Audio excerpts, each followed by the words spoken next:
الحمد لله نحمده ونستعينه ونستغفره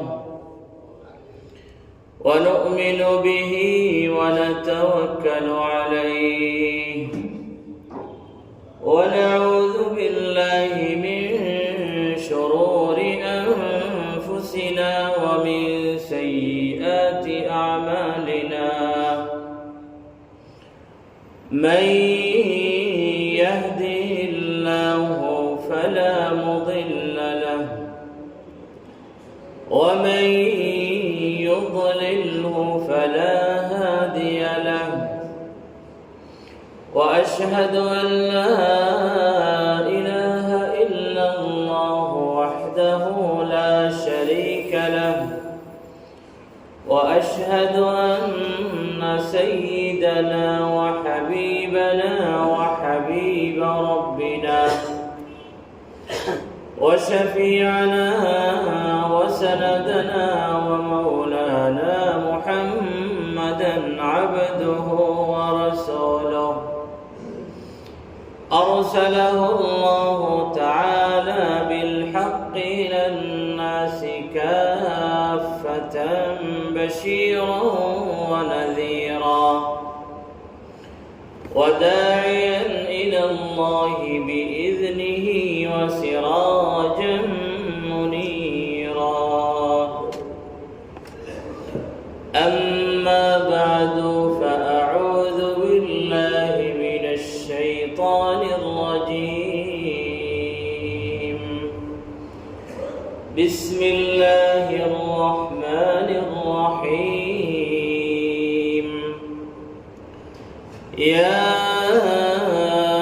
أيها الذين آمنوا كتب عليكم الصيام كما كتب على الذين من قبلكم لعلكم تتقون أياما معدودات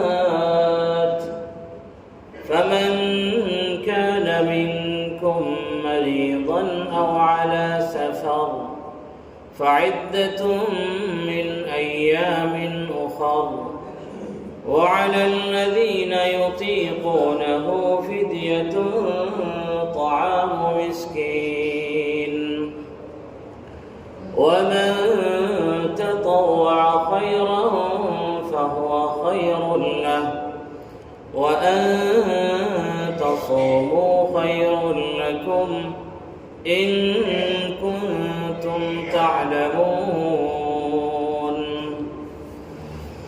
وعن أبي هريرة رضي الله عنه قال رسول الله صلى الله عليه وسلم من صام رمضان إيمانا واحتسابا غفر له ما تقدم من ذنبه رواه الإمام البخاري رحمه الله وكثير من غيره من أئمة الحديث ورحمهم الله رحمة واسعة يا رب صل على النبي وآله ما فاض نبع بالجداول أو جرى يا رب صل على النبي محمد ما شج جرح في سبيلك وانبرى صلى عليك الله يا خير الورى تعداد حبات الرمال وأكثرا صلى عليك الله ما غيث هما فوق السهول وبالجبال وبالقرى صلوا على المختار أحمد إنه أزكى الأنام وخير من وطئ السرى بارك الله لي ولكم في القرآن العظيم ونفعني وإياكم بالآيات والذكر الحكيم. صلى الله على سيدنا ومولانا محمد وعلى آله وأصحابه وسلم. صلى الله على سيدنا ومولانا محمد وعلى آله وأصحابه وسلم. আমরা যখন দেই একটা কথা জানতাম চাইলাম, গতবার যে জহার দিয়েছি যে টাকার উপরে, এবার বাড়তি টাকা আইলে বলেও বাড়তি টাকা জহা দিতাম না, সম্পূর্ণ মিলাইয়া সব মিলাইয়া যাকে বেশি শিখতে নাই সব একসাথে মিলে করিয়া বছর পুরার বাদে আপনি হিসাব করে যা পাইবা সেটার 2.5% এই যে 2.5% মূলধন এবং অতিরিক্ত লাভ দর নতুন আমার ইনকাম হয়েছে মনে 1 কোটি টাকা, পুরান আছে আর একটা আগুন আছে 2 কোটি টাকা, 3 কোটির জায়গাতে 3 কোটি টাকা। আল্লাহ সুবহানাহু ওয়া তাআলার আলিশান শাহী দরবারে লাখ করোড় শুকর। আল্লাহ সুবহানাহু ওয়া তাআলা আমাদেরকে প্রায় মাহে রমাদানের কাছাকাছি পৌঁছার তৌফিক দান করেছেন। সবাই বলে আলহামদুলিল্লাহ। সাথে সাথে পরবর্তীকার আলমের দরবারে এই প্রার্থনা করি, মাঝখানে ছোট্ট একটা গ্যাপ রয়ে গেছে আমাদের এবং রমজানের মাঝে, সেই গ্যাপটাও যাতে ফিল আপ হয় এবং সুস্থতার সহিত আমাদেরকে মাহে রমাদান পেয়ে মাহে রমজানের শেষ পর্যন্ত আমাদেরকে হায়াতের মধ্যে বরকত দান করে। মাহে রমাদান রহমত, বরকত, মাগফিরাত, নাজাতের জোয়ার নিয়ে আমাদের সামনে হাজির হচ্ছে। সারা জীবনের গুনাহ মাফ করানোর সুবর্ণ সুযোগ নিয়ে মাহে রমাদান আমাদের সামনে হাজির হচ্ছে। সৌভাগ্যবান ওই সমস্ত মানুষ যারা মাহে রমাদান পেয়ে মাহে রমাদানের হক আদায় করে, ইবাদত বندگی করে আল্লাহ সুবহানাহু ওয়া তাআলার দরবারে গুনাহ মাফ করাতে পেরেছে, সেই হচ্ছে সৌভাগ্যবান। আমাদেরকে মাহে রমাদান যে আমাদের সামনে আসছে, মাহে রমাদানকে কবুল করার, মাহে রমাদানকে স্বাগত জানানোর আমাদের কয়েকটি পদক্ষেপ এবং কিছু কর্মসূচি আছে, কিছু কাজ আছে। সেই সমস্ত কাজের মাধ্যমে আমরা মাহে রমাদানকে অভ্যর্থনা জানাবো এবং মাহে রমাদানকে আমরা কাজে লাগাবো। তো আমি সংক্ষেপে কয়েকটি পয়েন্টে আমাদের ওই কাজগুলির বর্ণনা ইনশাআল্লাহ আমাদের সময় শেষ হওয়ার আগেই পেশ করার চেষ্টা করব। ওমা তৌফিকি ইল্লা বিল্লাহ, আলাইহি তাওয়াক্কালতু ওয়া ইলাইহি উনীব। প্রথম বিষয় হচ্ছে আন-নিয়াতুস সাদিকা, সদিচ্ছা থাকতে হবে। নিয়তের মধ্যে এটি থাকতে হবে, মাহে রমাদান আসছে, মাহে রমাদানে যত প্রকারের যত নেকির কাজ আমার পক্ষে করা সম্ভব সমস্ত নেকির কাজ আমি করব, এরকম একটা নিয়ত অন্তরে রাখতে হবে। মাহে রমাদান সামনে আসছে, যত প্রকারের যত নেকির কাজ আমার পক্ষে করা সম্ভব কোনোটি যাতে আমার হাতছাড়া না হয়, সেরকম একটি পাক্কা ইরাদা, সঠিক নিয়ত থাকতে হবে। বান্দা যদি কোনো কিছুর পাক্কা ইরাদা করে, সদিচ্ছা করে, ভালো নিয়ত করে, আল্লাহ সুবহানাহু ওয়া তাআলা তৌফিক দান করেন। বুখারী শরীফের একদম প্রথম নাম্বার 1 হাদিস, আল্লাহর হাবিব সাল্লাল্লাহু আলাইহি ওয়াসাল্লাম ইরশাদ করেছেন, হযরত ওমর রাদিয়াল্লাহু তাআলা আনহু থেকে বর্ণিত, قال قال رسول الله صلى الله عليه وسلم إنما الأعمال بالنيات। মানুষের আমল এর মূল্যায়ন হয়ে থাকে নিয়তের অনুসারে, নিয়তের উপরই মানুষের সকল আমল নির্ভরশীল। সুতরাং নিয়তে সাদিকা, ভালো নিয়ত, সদিচ্ছা আমাদের অন্তরে লালন পালন পোষণ করে আমাদেরকে মাহে রমাদানের অভ্যর্থনা জানাতে হবে। আল্লাহ সুবহানাহু ওয়া তাআলা কোরআনে কারীমের মধ্যে ইরশাদ করেছেন, ওয়াল্লাযীনা জাহাদু ফীনা লানাহদিয়ান্নাহুম সুবুলানা, আমার রাস্তায় যারা চলার সঠিক মেহনত করে চলার জন্য, সদিচ্ছা অন্তরে লালন করে সঠিক চেষ্টা করে, আমি আল্লাহ সুবহানাহু ওয়া তাআলার পক্ষ থেকে ওয়াদা, লানাহদিয়ান্নাহুম সুবুলানা, আমার রাস্তায় তাদেরকে অবশ্যই পরিচালিত করব। সুতরাং আমাদের সদিচ্ছা যদি থাকে, আমাদের নিয়তে সাদিকা যদি থাকে, আমরা যদি অন্তরে সঠিক নিয়ত লালন করি এবং ওই কাজগুলি করার জন্য যদি সঠিকভাবে ইরাদা, পাক্কা ইরাদা করি, তাহলে আল্লাহ সুবহানাহু ওয়া তাআলা আমাদেরকে ওই সমস্ত আমল করার তৌফিক দান করবেন।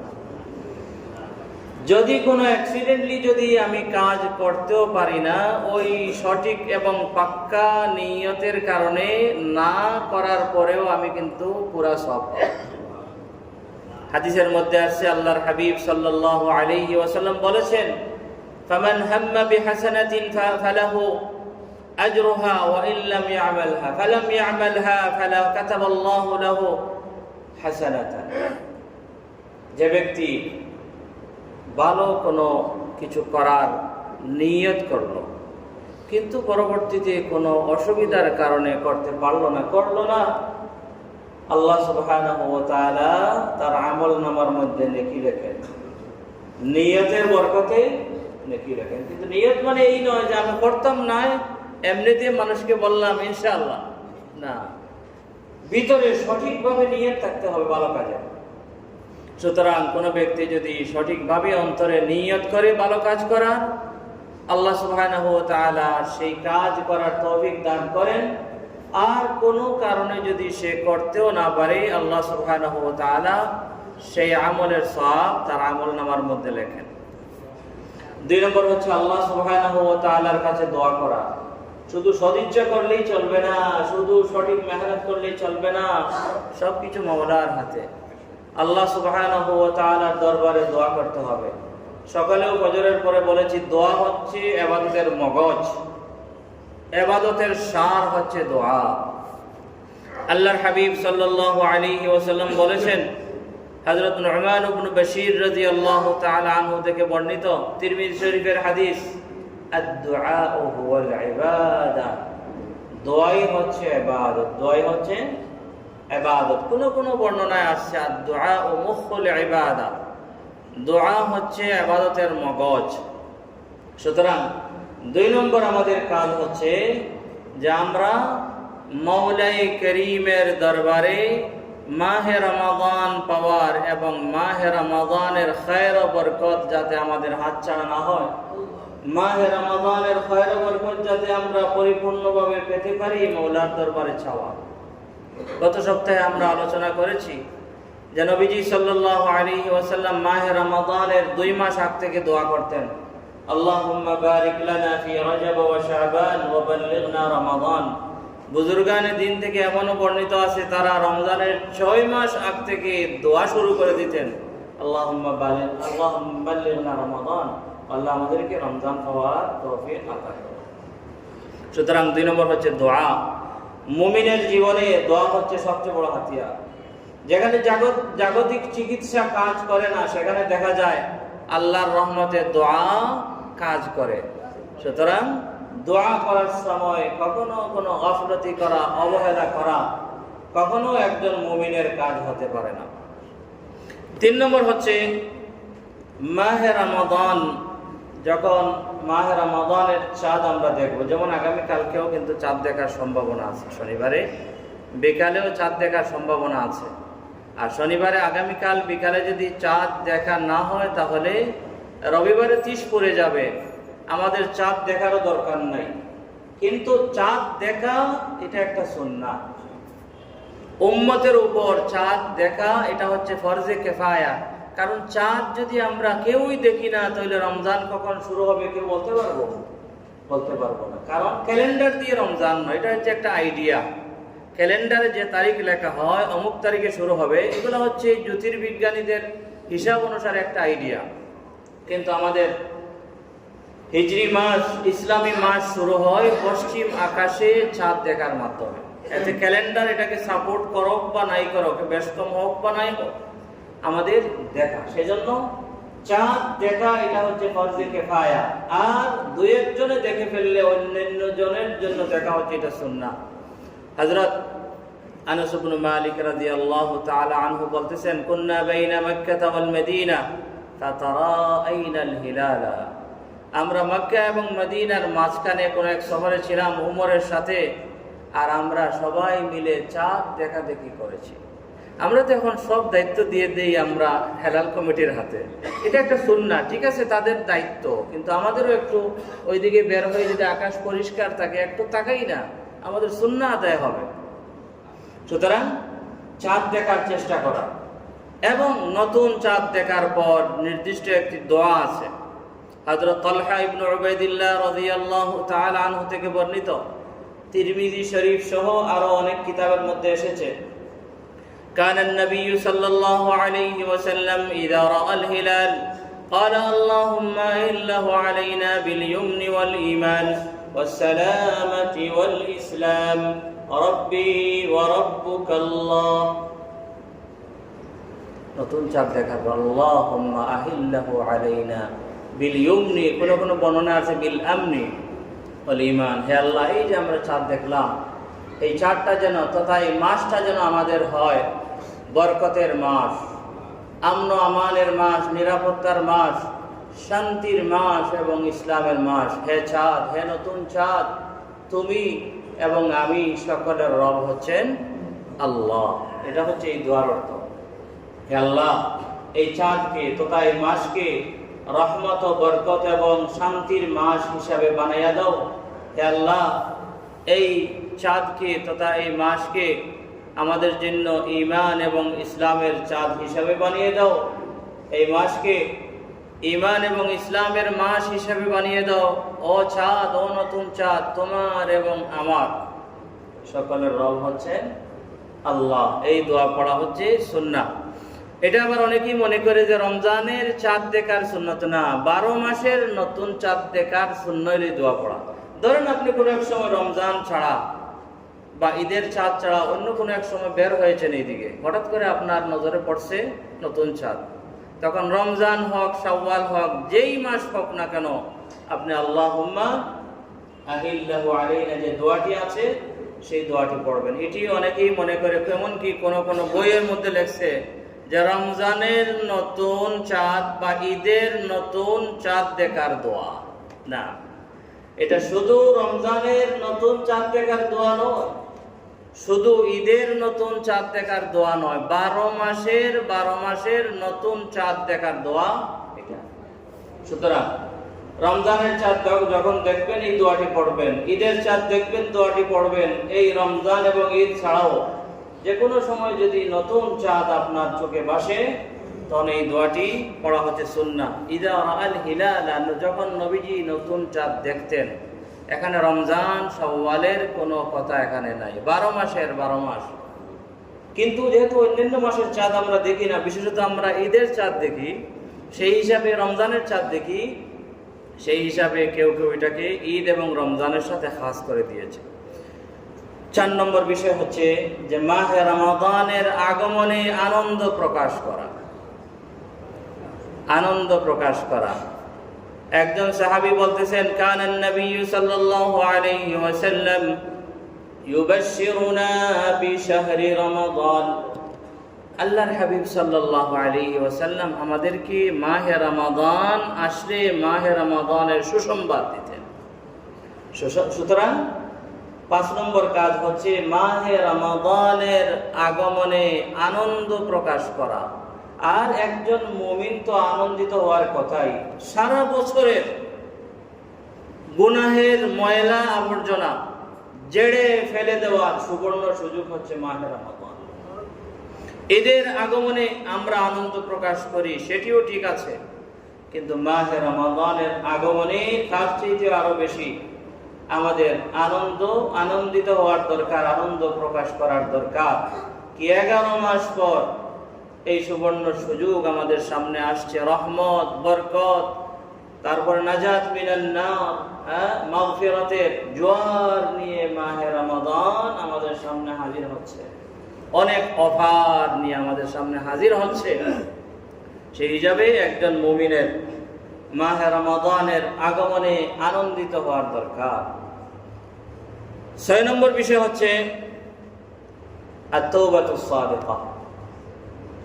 মাহে রমাদান কে আমরা